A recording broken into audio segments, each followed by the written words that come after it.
Sebagian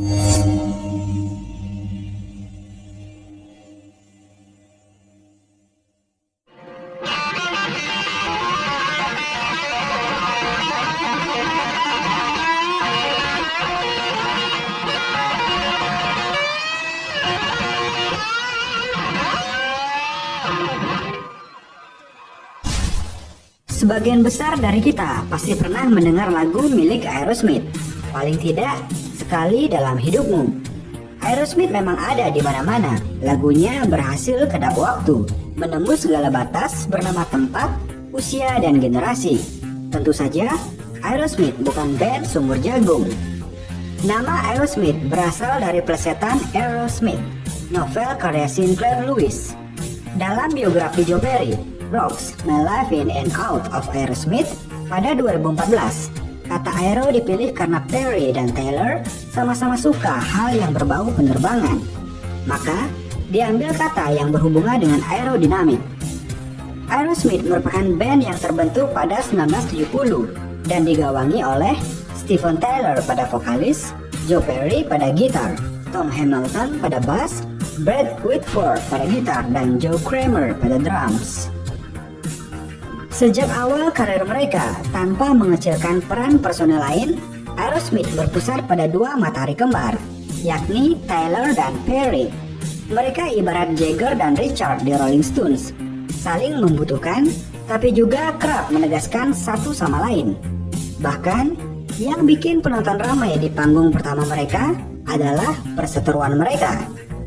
Perry yang memakai ampli Marshall merasa suara gitarnya harus disetel sekencang mungkin, ala rock and roll. Namun Taylor tak suka itu, merasa sound gitar itu menutupi suaranya. Setelah konser selesai, mereka kerap beribut.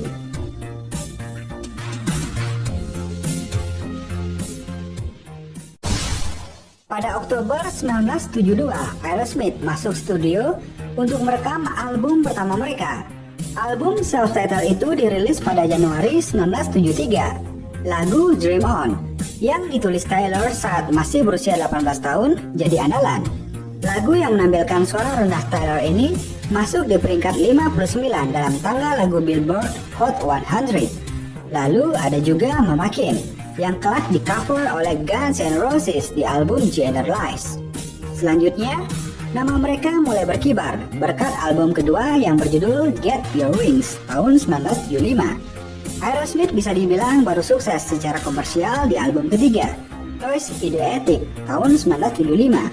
Lalu disusul dengan Rocks 1976, Draw the Line 1977, dan Night in the Ruts 1979. Jack Douglas, produser Aerosmith, mengatakan bahwa band yang dia tangani ini sudah makin matang. Jam manggung mereka makin banyak. Sebagai sebuah band dan kumpulan musisi, mereka sudah ranum dan berpengalaman.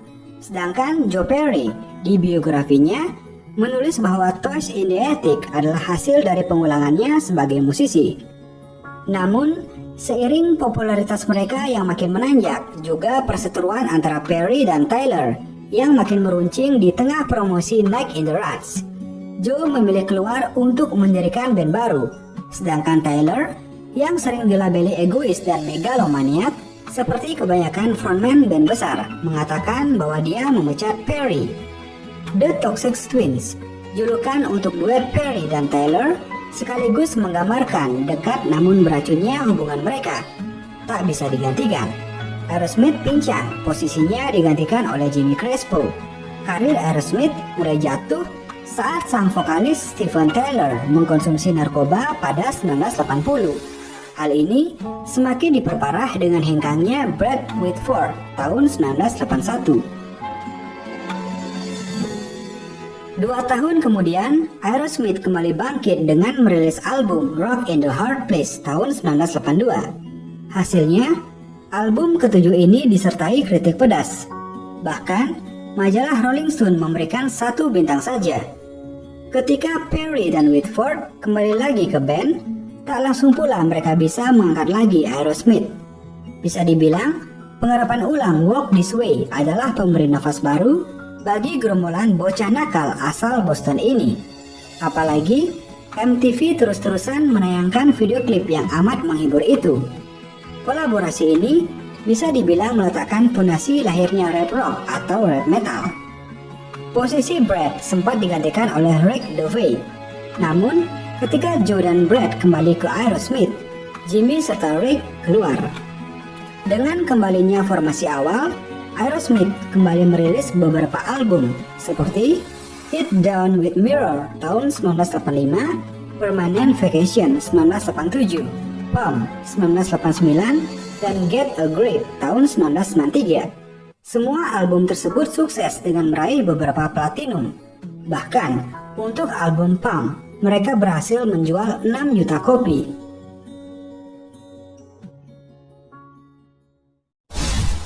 Album ke-11 mereka, Get a Grip tahun 1993, berhasil meluncurkan ulang Aerosmith di sirkuit band rock besar. Mereka berhasil bertahan di antara tren grunge yang melanda dunia kala itu. Get a Grip banyak menampilkan musisi lain seperti Don Henley dan Lenny Kravitz. Berhasil terjual 20 juta kopi di seluruh dunia, yang menjadikan album terlaris Aerosmith sepanjang masa. Album ini juga mendapatkan penghargaan di Grammy kategori Best Rock Performance by a Duo or Group with Vocal 2 tahun berturut-turut. Dari album ini pula lahir lagu Crazy dan Crying yang legendaris, yang disukai nyaris semua orang, dan membuat Aerosmith pantas dicatat dengan tinta emas di kitab rock and roll.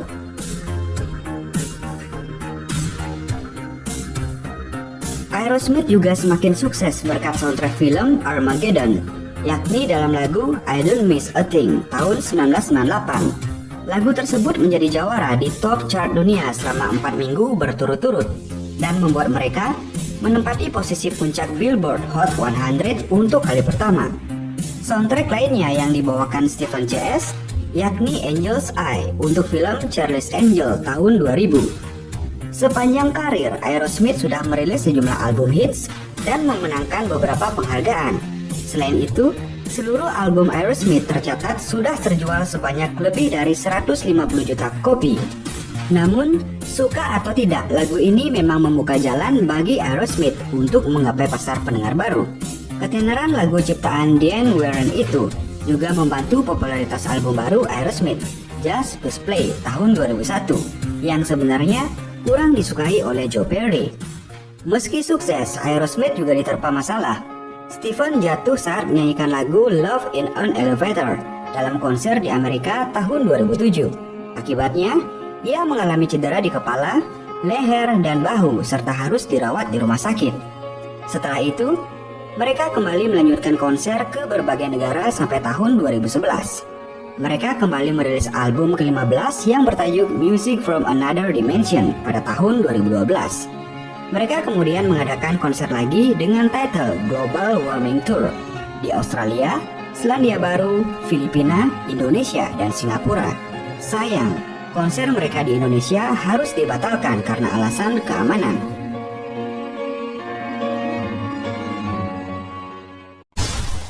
Di sisi lain, gitaris Aerosmith Joe Perry lewat buku yang berjudul Rocks, My Life in and Out of Aerosmith ini, dia membongkar perlahan semua rahasia tentang dirinya dan Aerosmith.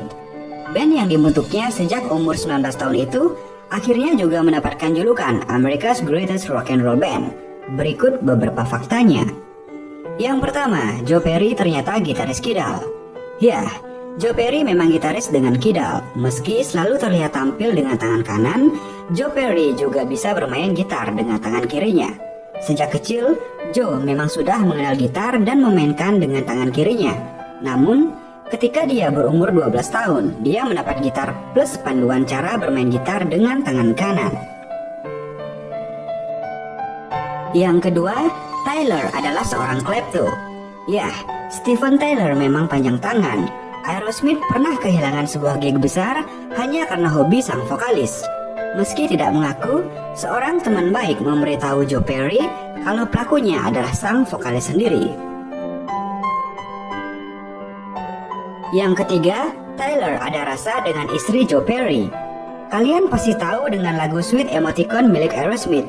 Ya, lagu yang liriknya ditulis Steven Tyler ini rupanya mengandung emosi pribadi, bukan emosi cinta. Tapi Taylor kesal dengan istri gitarisnya itu. Taylor yakin kalau istri Joe Perry, Elisa Jarrett, adalah orang yang menyebabkan sang dewa gitar harus hengkang dari band. Taylor memang bebas punya opini.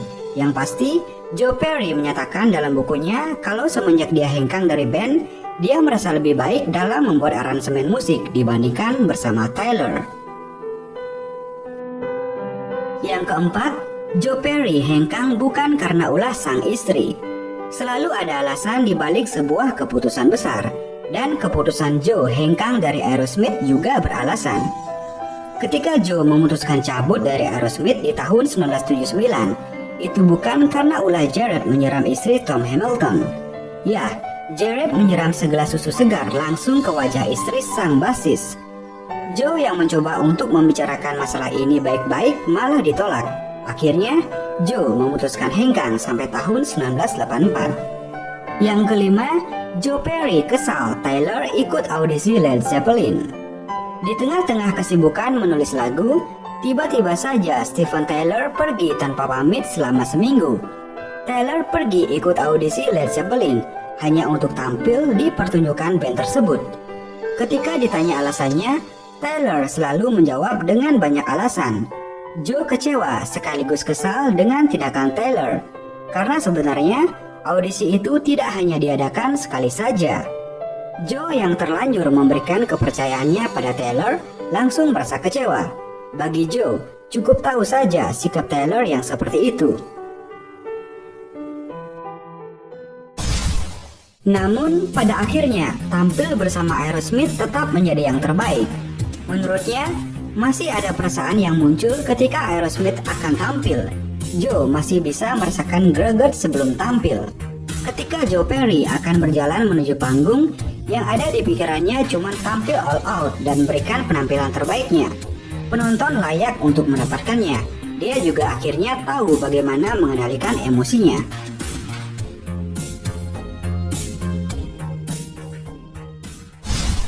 Aerosmith kini masih tetap aktif. Tahun 2017 lalu, mereka bikin tur Aero Federci Baby Tour, yang sepertinya akan jadi tur terakhir mereka. Mengingat personel mereka sudah berusia akhir kepala 6. Bahkan Steven Tyler sudah 70 tahunan. Jika satu persatu dari mereka mati kelak, nama Aerosmith tetap akan tercatat sebagai salah satu band rock terbaik dunia, berkat album-album dahsyatnya dan lagu-lagu yang dikenal di seluruh dunia. Bukan hanya karena soundtrack film Armageddon.